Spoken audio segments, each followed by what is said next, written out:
Welcome back, everyone, to another episode. It's your host here, Annalena. I'm super delighted to be here with you.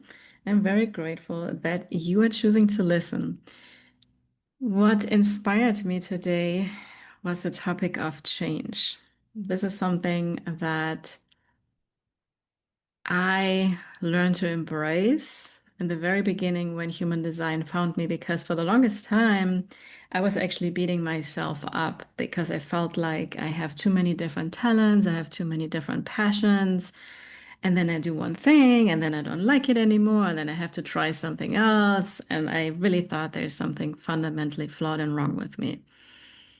And then I learned about, at the time, over 5 years ago, about the manifesting generator archetype. And I was really relieved because somehow this archetype gave me permission to actually be multi-passionate, and realize that there may be some other people in the world that find it easier to focus on something. And in the human design chart and also in the gene keys, there's a particular energy, which is the gate 35. And I call them now the genius archetypes. And I have created these little coins. If you're watching this, you will see me hold a little wooden coin with a number 35 in front of you. And this energy is about change.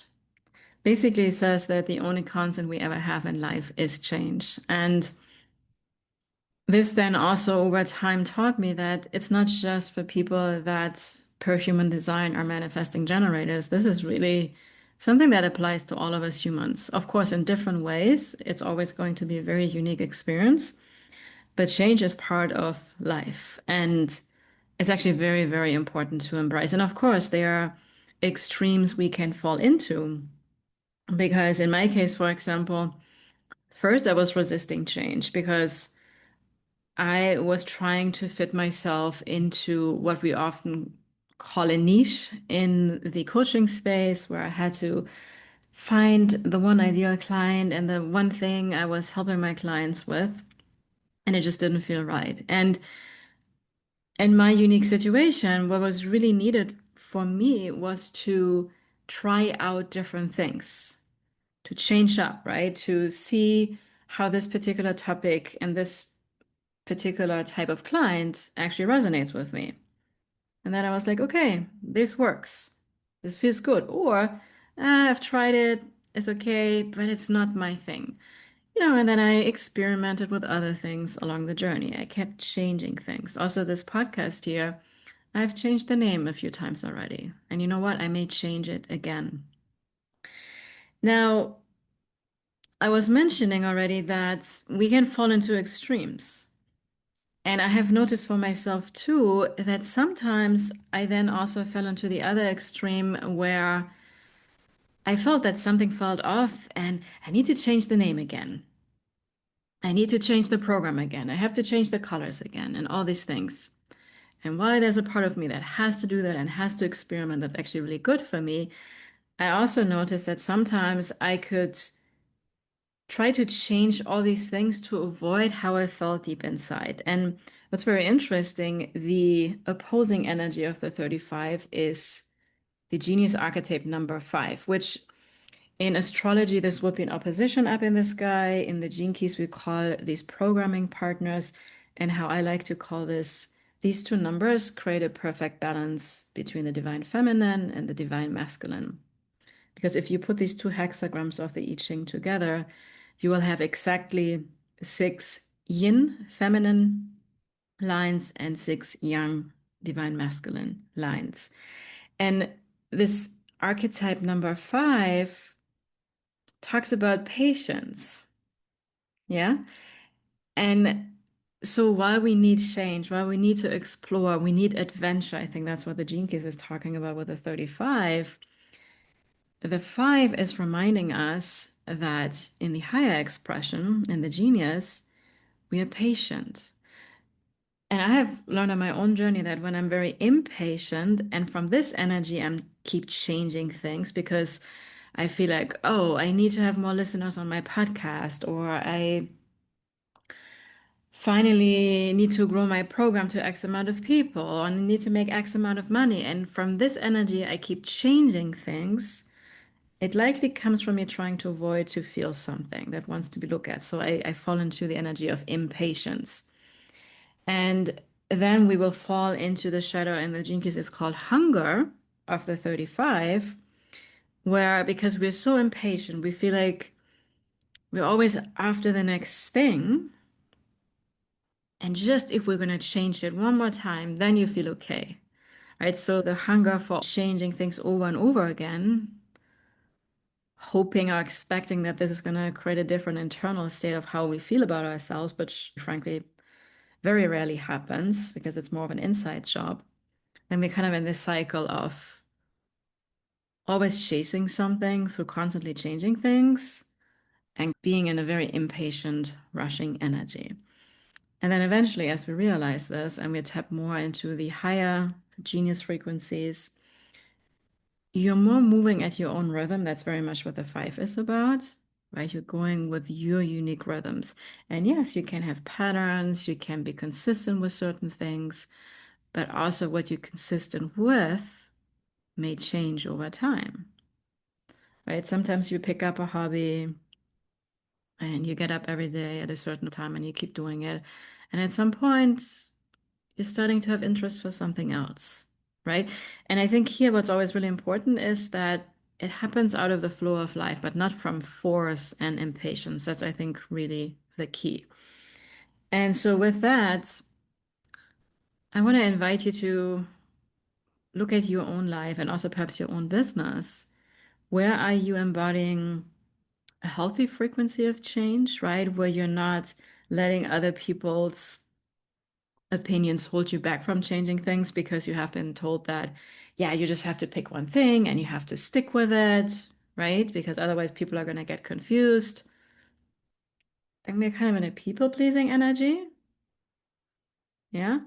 Or if you are constantly changing things because you feel this restlessness within you and you think that once you change something, then everything will be better. But it could also be that you're changing because it feels right, absolutely right and true in your body. Somehow, the way that life is evolving for you, how you are responding to life with your unique interests, what lights you up. And it's inviting you to change something. If that's changing a name of your podcast or a program or the way you run your business or your whole entire professional life maybe wants to be changed, right? If, again, this comes out of the natural flow of your life, then I'm really inviting you to lean into that. And guess what? It will most likely feel very uncomfortable because another thing why also, especially behavioral change, is so difficult for us people, humans, is because our ego always wants to survive. And our ego knows it survives when it is doing something that is very familiar. So doing the same thing over and over again actually is related to safety for our ego.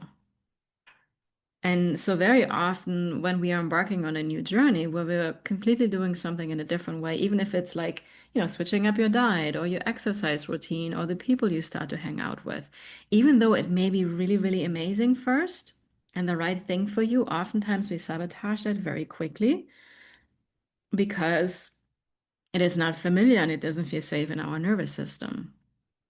But that's the kind of change we really want to lean more into. And I think with the awareness that it's actually very typical and very normal for us to sabotage this healthy kind of change in our life, we can catch it in the moment and be like really connecting to our bigger why of why we wanted to change something. Maybe because you feel just so much better when you hang out with different kind of people in your life, or you notice how much more energy you have when you make better food choices and things like that.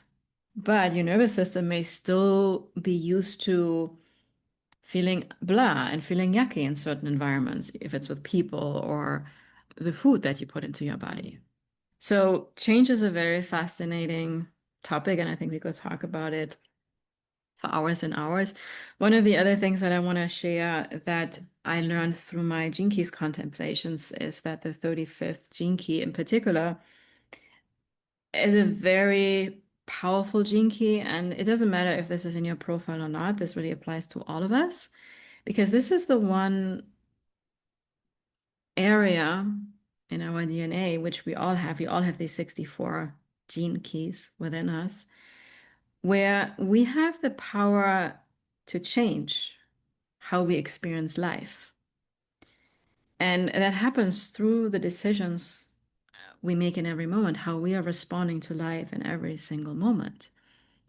And this is a very powerful realization because I always felt that, because there's also, on the other hand, this idea that, our life is kind of planned out, we have a certain destiny, and that can also sometimes feel a little disempowering, or we feel like, well, it is what it is, and no matter what I'm going to do, this is how my life is going to be, right? But yes, the way that I see it is that you have this overall trajectory, this overall life path. But there's a lot of different variations. Imagine there's a different movie. Like in one of the movies, you get married. In another movie, you don't get married. In another movie, you stay in the 9 to 5 job. In the other movie, you actually launch your own business, right? And still, there's an overall trajectory for your life because of these choices that you make in every single moment. So we absolutely have the power to change our life by doing this inner beautiful work. And for me, it's absolutely working with these genius archetypes that both human design and the Gene Keys itself have me inspired with for all these years. And the work that I have been doing with human design now for 5+ years, because I find that it keeps reminding me over and over again of these 64 energies that we all have access to. And the real magic happens when we are eventually more time in these higher frequencies of these energies, right? But for that, it's actually very important to also look at the shadow. Like I was talking about, the change. In order to embrace healthy change in our life that is sustainable, right? Where we're not constantly sabotaging ourselves back to where we were before, we actually have to look at the part of us that is in the shadow, that is in this constant chase for change because we feel really impatient with the current situation and we kind of want to run away from it.